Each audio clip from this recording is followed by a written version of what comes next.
Filipe Malofranco, a chegada de um bebê muda a vida de uma família.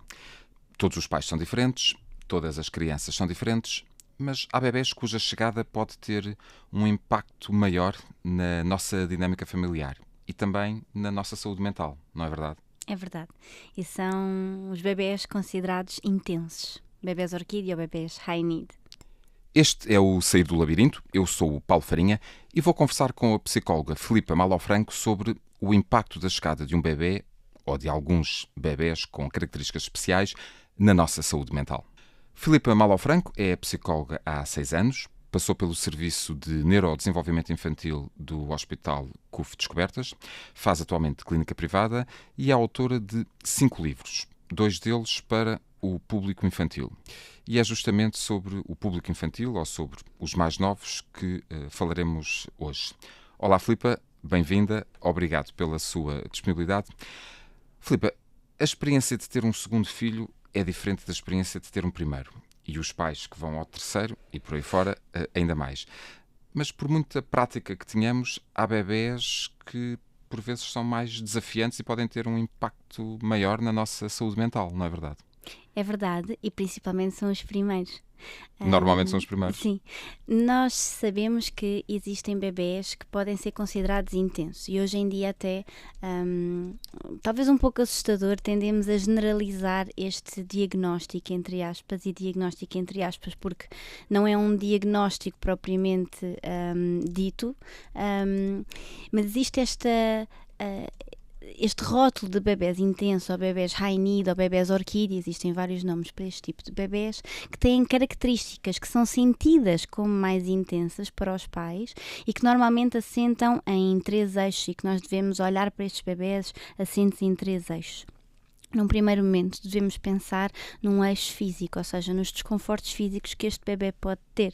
Por exemplo, um bebê com refluxo, com tensões, com fome também, às vezes com algumas questões com a alimentação, podem de facto ser mais intensos, chorar mais, ter um choro muito gritado, porque de facto estão desconfortáveis e nós temos que avaliar e descartar todas as questões físicas envolvidas.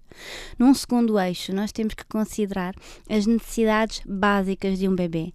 E nós ainda temos aquela percepção ou aquela ideia de que um bebê chega aos nossos braços e depois para dormir nós pousamos num berço de barriga para cima, sem nada no berço, e ele lá fica em paz e sereno a dormir como um bebê. E claro que os bebés não são assim, não é? Os bebés, principalmente nos primeiros meses, querem estar ao colo, numa contínua proximidade, seja de dia, seja de noite, exigem muito, naturalmente, do adulto, principalmente do adulto cuidador, e de facto têm necessidades muito evidentes de proximidade. Mas isso são todos os bebés. São todos os bebés, há uns que são mais reivindicativos, não é? E há outros que, lá está, são mais, têm uma adaptação diferente. E aqueles que são mais reivindicativos, claro que se não existe essa proximidade, vão chorar mais, não é?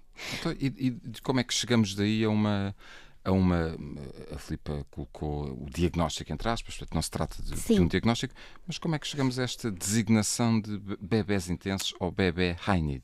Pronto, isto foi uma designação que foi, portanto, existem autores que defendem que ela existe, ela de facto ainda não está, ainda não é considerada um diagnóstico, existem até autores que a defendem, existem autores que a negam, que negam este tipo de diagnóstico. O que nós sabemos é que existem diagnósticos diferenciais que realmente podem, estes bebés intensos podem estar relacionados com eles, como por exemplo perturbações do espectro do autismo, perturbações da depressão no bebê, perturbações de dificuldades sensoriais no bebê e outras que nós podemos aqui encaixar e que de facto... E aí há diagnósticos. E aí há diagnósticos, mas não é propriamente um bebê intenso, é um bebê com necessidades intensas que quando nós o vamos avaliar e quando avaliamos uma avaliação por profissionais de saúde e não aqueles nas redes sociais que nós vemos, check, realmente é um bebê intenso, isto é muito perigoso. As redes sociais e os grupos de WhatsApp podem ser isto é muito perigoso, porque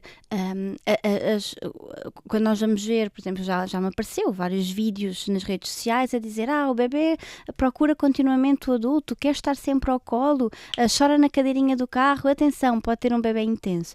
E quando se vai avaliar, tudo isto são características de um bebê completamente normal.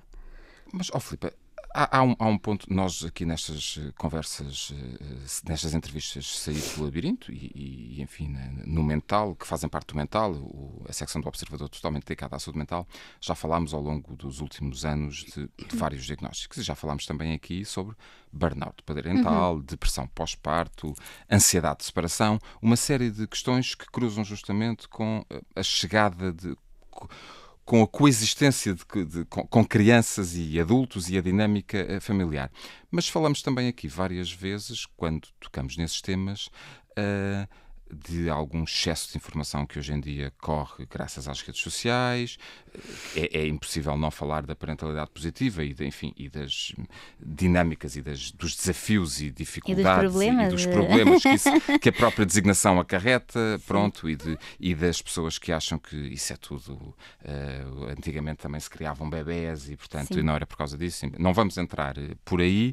Um dia podemos entrar. Um dia podemos falar, mas a questão é, há uma série de características que a Filipa enumerou e quando referiu que são sobretudo os primeiros bebés que podem ser considerados intensos, parte disto não vem também da falta de experiência dos pais, que é normal terem quando chega, porque um bebê é uma coisa nova quando chega à nossa vida. E aí toca no terceiro eixo, que é a relação, é a díade. Mãe-bebê, pai-bebê, cuidador-bebê.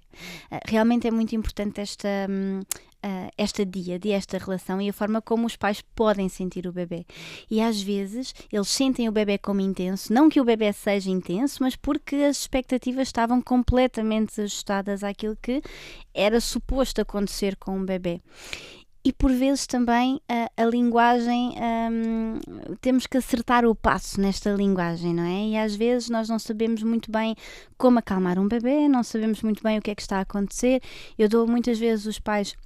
Eu trabalho com bebés e tenho uma clínica digital e presencial em Lisboa, em que nós temos vários serviços para trabalhar com os bebés e temos um particular que é o SOS Pais, só presencial na zona de Lisboa, em que ajudamos os pais com o seu bebê a acalmar o bebê, a ler o bebê, a interpretar a linguagem do bebê.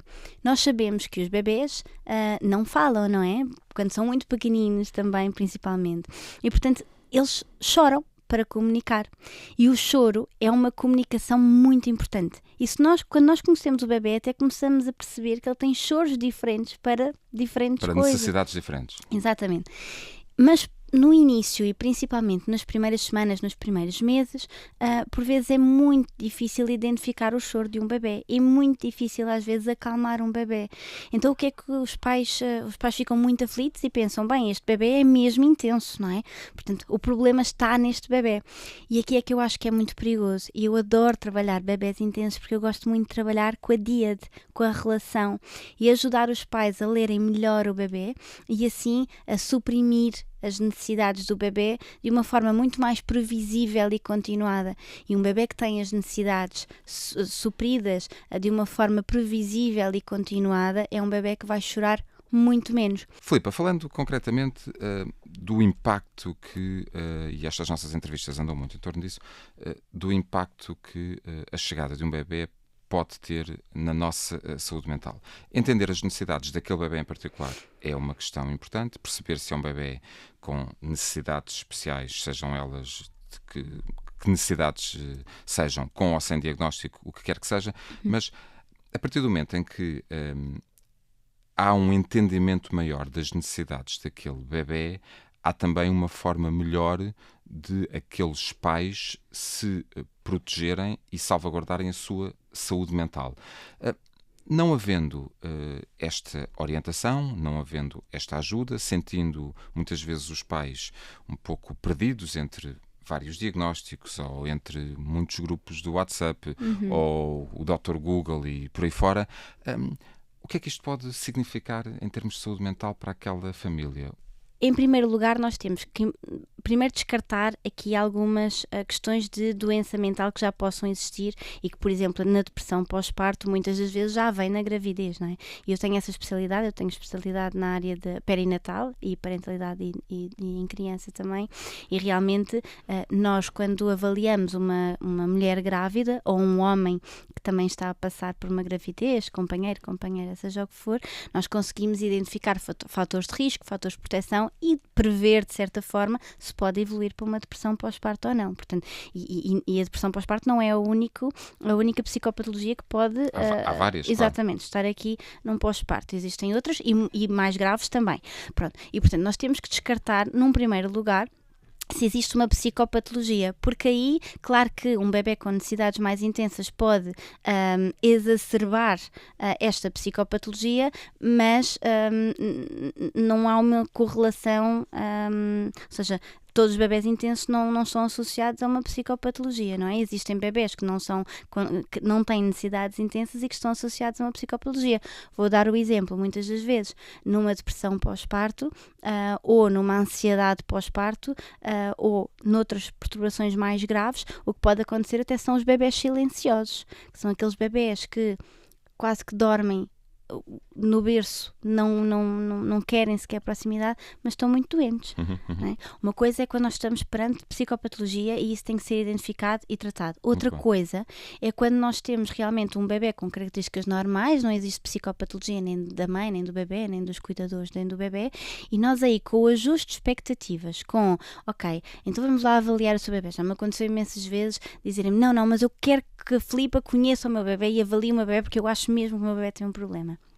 Mesmo fazendo um aconselhamento psicológico parental aos pais e dizendo que não há, eles querem mesmo. Ok, então vamos ver o bebê, vamos sossegar os pais, vamos aqui perceber, ok, então mas digam-me lá porque é que acha que o bebê tem aqui um problema, o que é que está a ser sentido como intenso, porque a experiência dos pais, a experiência subjetiva dos pais, um bebê pode ser intenso para uma família e não ser intenso para outra com as mesmas características. E lá está, a experiência que essas pessoas têm, se calhar também é muito importante. Também influencia. E nós temos que ouvir essa experiência. Agora, uma coisa é isto na ausência de psicopatologia, outra coisa é quando nós estamos presentes,